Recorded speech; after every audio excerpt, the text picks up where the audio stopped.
And many times, knowing what you don't want to do is a path to leading you to what you really do want to do. One of my favorite stories came from Diane von Furstenberg. Recently, she said to me, I always knew the kind of woman I wanted to be, and I became that woman. Well, I think that's fantastic. It's not always that simple, and I will say this. I love the kind of woman Diane von Furstenberg has become. But for a lot of people, they can't figure that out. A lot of people, you may not be able to figure that out. The truth is this. Doing what you don't want to do is a message, and everything around you in your life is messaging to you about you all of the time. And knowing what you don't want to do often opens up the path to what you do want to do. So if you're in a job right now that makes you feel depleted or doesn't stimulate you, that doesn't excite you, you have to find little pieces of your life that you can find stimulation and joy and bring pieces of light, because that is what fuels and feeds you to be able to expand the greater part of your life. So not everybody can do everything they want right now. I know for many years I was doing what I didn't want, but I knew that I wouldn't be doing what I didn't want to do forever, and that being able to stay with what I didn't want in order to build a foundation for what I did want was what I needed to do at the time. So you will feel the calling of your heart, the opening of your life's purpose through things that you don't want to do, and also from things that you really do want to do. And it's a feeling. It's not like, for most people, it's not Moses in the burning bush saying, now you should become a singer. For some people it is. But for most of us, it's just a little feeling that I really enjoy this.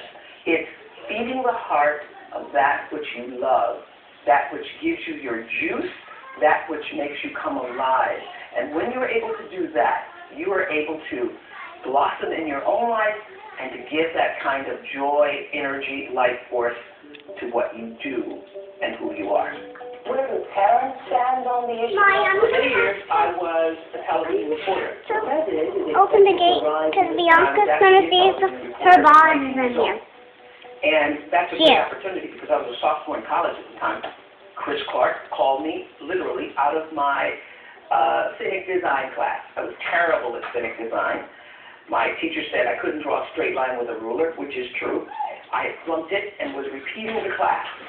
And got a call saying, would you be interested in coming to do an interview for Channel 5 News in Nashville, Tennessee? I was 19 years old at the time. So I went and auditioned, and many of you heard me tell the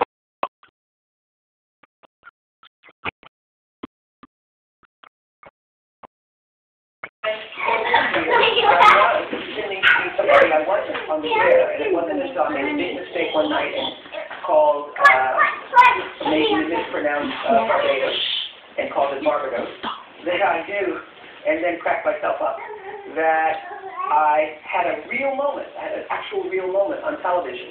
And that real moment, and people's response to that real moment, is what opened the door to me being able to be myself on television. And my life improved exponentially as I was able to be more and more of myself. What I realized, though, is that the news was not created or not designed for me to be myself, that I couldn't express emotion, I couldn't show my feelings, I couldn't have an opinion when I was covering the news. President Carter, former Treasury Secretary. So I was really frustrated for many years doing news, although it was a good-paying job.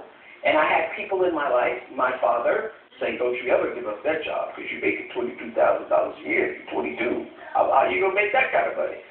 So I kept the job in order to keep the money for a while, but I was filled with anxiety about it. It didn't feel right to me.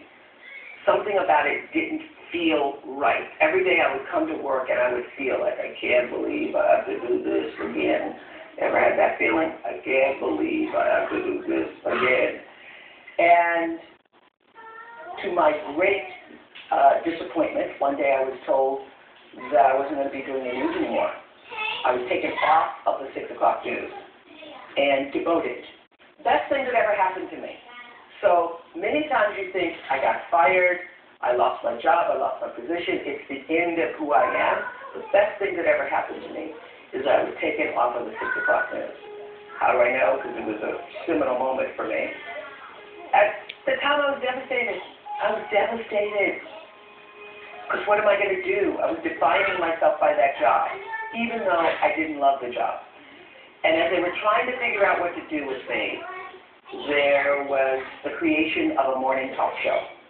Along comes a morning talk show, and they say, let's put her on that. From the moment I sat on People Are Talking, August 14th, 1978, I knew.